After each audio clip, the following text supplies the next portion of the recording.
Here, old man. Come here. Come on. You know what that is. Come on. Come on. You're not coming out in the rain. Warm and dry in there, isn't it?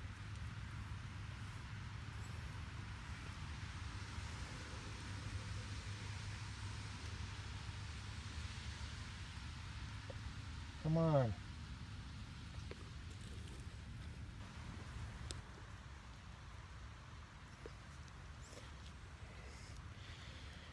Good afternoon, YouTube. Who's your piper?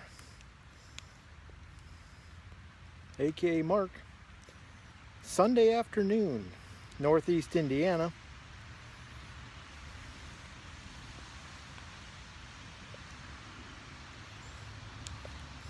In between storms. It's not raining, getting a little bit of water off these big maples. See if I can turn the camera around and show you my well-raked lawn.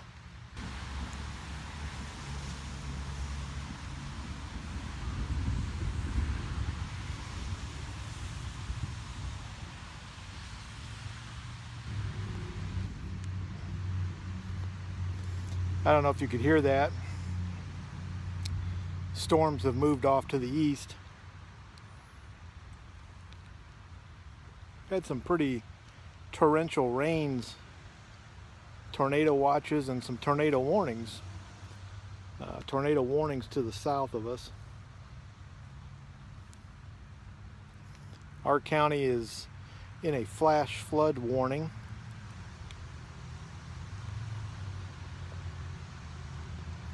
I'm not near a river, and my property's my house is on a hill, and everything kind of slopes down. That way is east. Everything slopes down to the east, fairly level to the west, and it drops off across the state highway.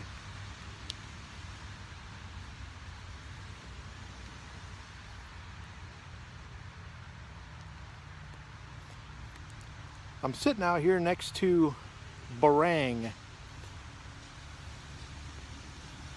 Barang is my prized New Zealand buck.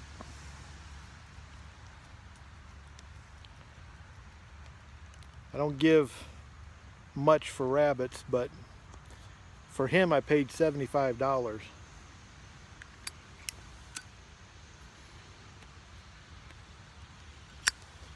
I tried to coax him out. He's an old man. I call him the old man. He's a huge, very good sized New Zealand rabbit.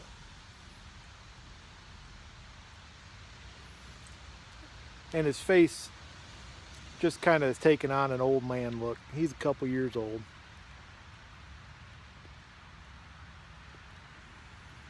Comes from really good bloodlines.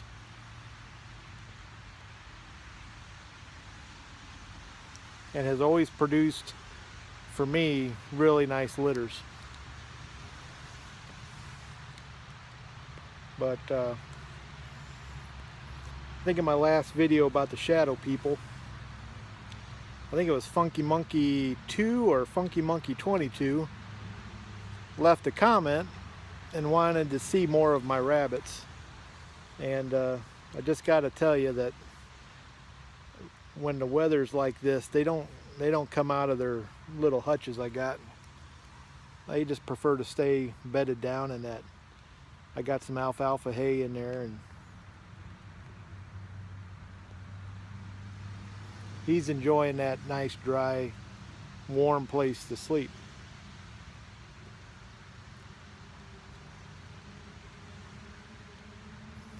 I will tell you that the temperature today is actually a lot warmer than it was yesterday. When I came outside this morning, it was about 61 degrees Fahrenheit.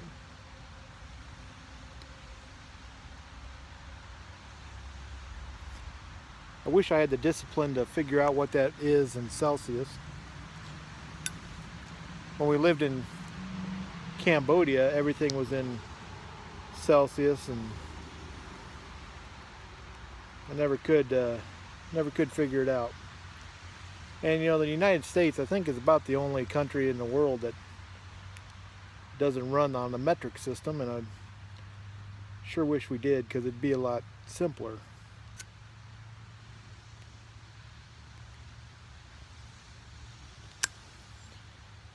Well, I'm sitting out here enjoying some of this the color on my maple trees before the rain takes all these leaves off. Smoking my first cob, a country gentleman, with some Gowith and Hogarth sweet maple twist, which I didn't dry out, and which I have really come to enjoy. I want to show you this on my cob.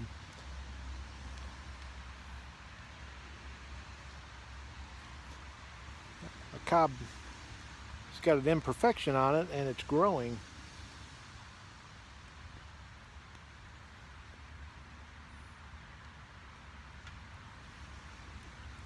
And I don't know what I'll do with it. I'll probably just let it go. And I'm a clencher. I don't know if you can see that.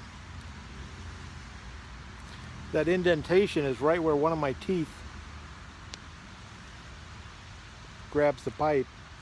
And that's indented enough to where I can't get a pipe cleaner down through there anymore. Still has a pretty good draw though.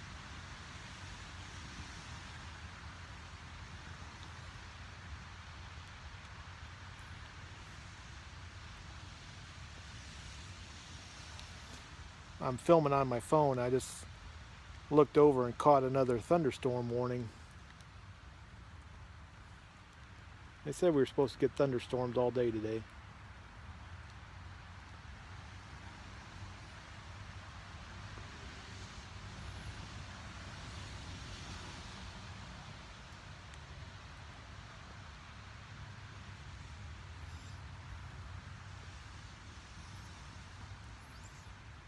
No real point to this video. I do want to share a near-death experience that I had when I was a child. And if you made it this far into the video, God bless you.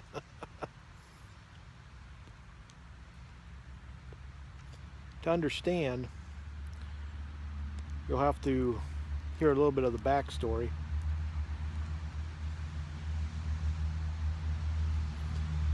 My father, God rest his soul, was a minister, and years ago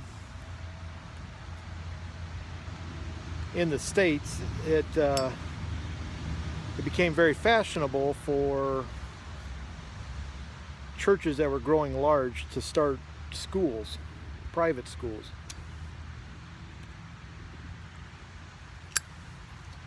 My dad started a Christian school, which grew to had several hundred students.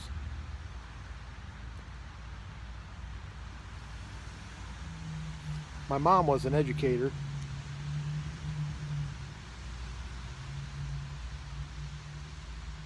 Which meant during the summers, we spent a lot of time on the property of the church/school.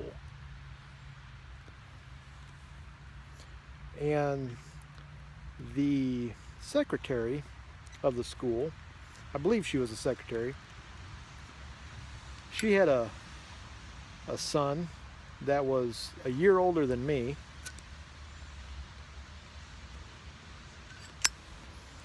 and a son that was my brother's age, my younger brother's age, so about 2 years younger than me.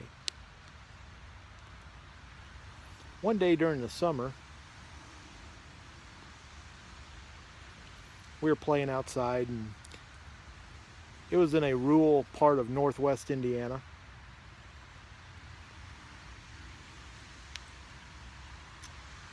not too many people around. The church slash school had a railroad tracks that ran on one edge of the property. We'd go up there and lay pennies on the tracks, you know, get them flattened out.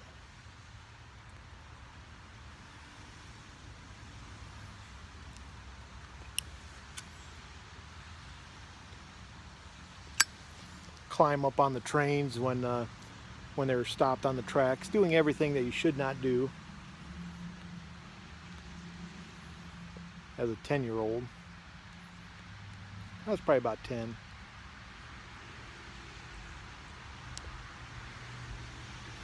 On the other side of those tracks was a big drainage pond.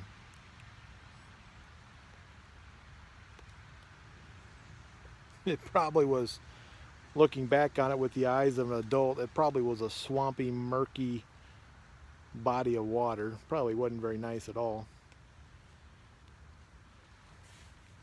This tobacco is so wet. But as a kid, it was an adventure land. It was amazing what we could find over there. The reason why I know, looking back, that it wasn't a prized swimming hole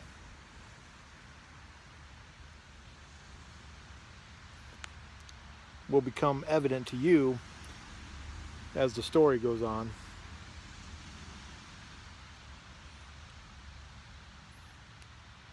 But me and my friend, we went over there middle of the summer, middle of the day. It was so hot.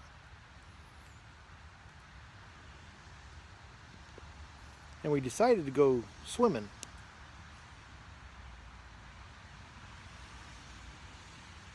We did not have swimming trunks, so we stripped down. We're gonna go skinny dipping. I think that's what you call it. And you know, it wasn't unusual. We did all kinds of stuff. And I could not swim at the time.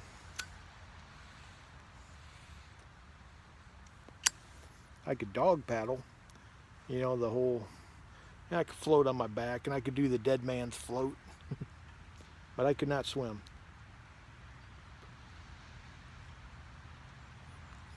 We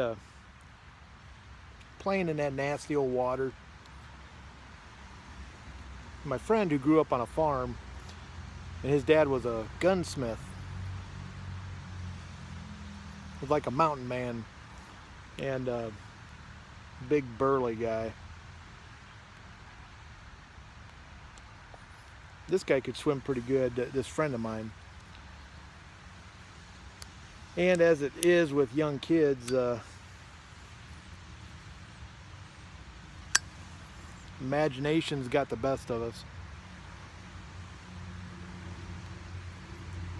And I was out to a point where I could not touch the bottom of that skanky old pond that we were in.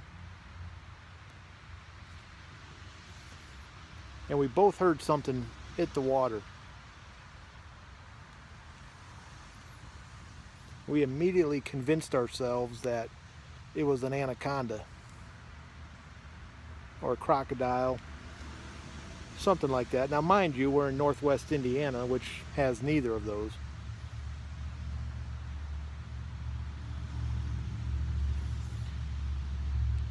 But we freaked ourselves out pretty badly and spotted a telephone pole, an unused telephone pole in the middle of this pond, and we made for that like nobody's business. We both got to it successfully.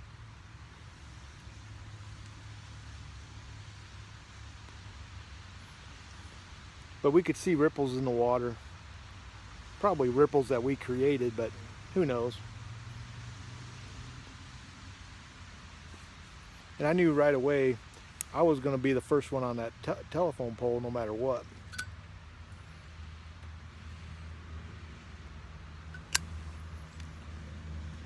And this is where, you know, as an adult looking back and now having taken life-saving measures in water rescue and stuff like that in water, being certified in that now. I see where it's dangerous when people get scared in the water. Because as we worked ourselves up into a tizzy,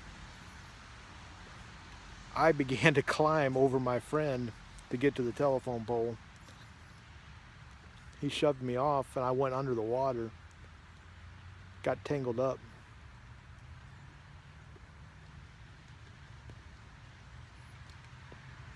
And panicked. And when I came out and broke air, the level of the water, and took in that big gasp of air,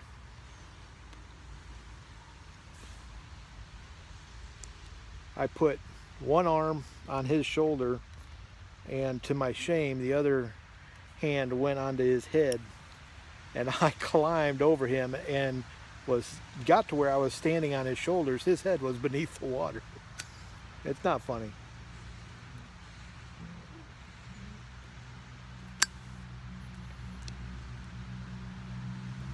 And I shinnied up that old splintery telephone pole, and he popped up sputtering and gasping. Both of us about died that day due to each other's panic. We got out of that water on that telephone pole stark naked.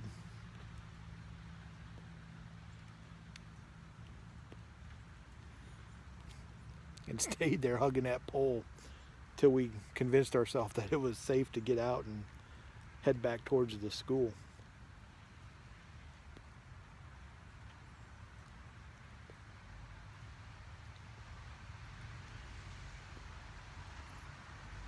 Scared to death. Scared to death.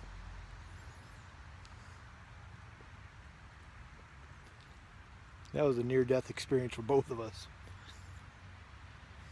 Another time, we were playing on a train.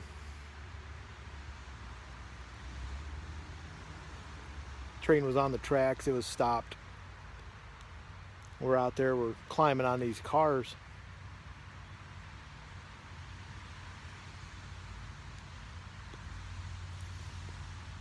We're just getting ready to climb up on this empty grain car.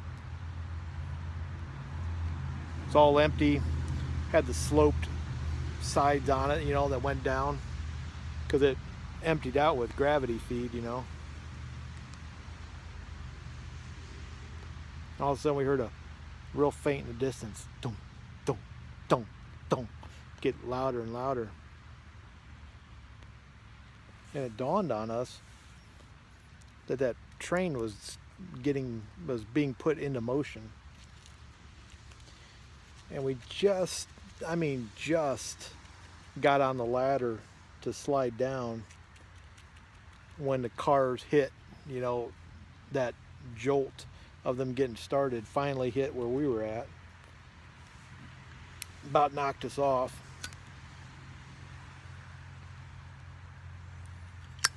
And we realized that if we'd have been sitting up top, we probably would have got knocked into that grain car, and who knows where we would have been found, probably out in Chicago someplace.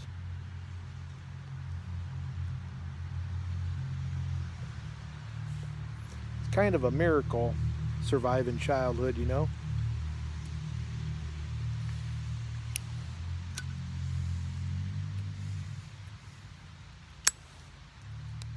I've just about smoked this whole bowl. Thanks for hanging out with me. I've put my rabbit to sleep, I think. Probably won't do another video this weekend. Till next time, who's your piper?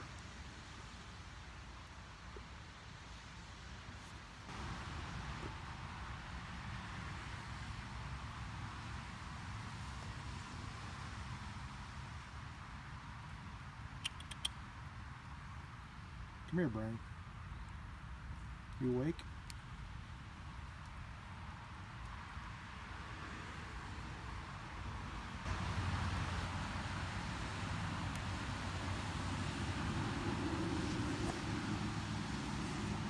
Come here, man. Hey, Barang. Come here.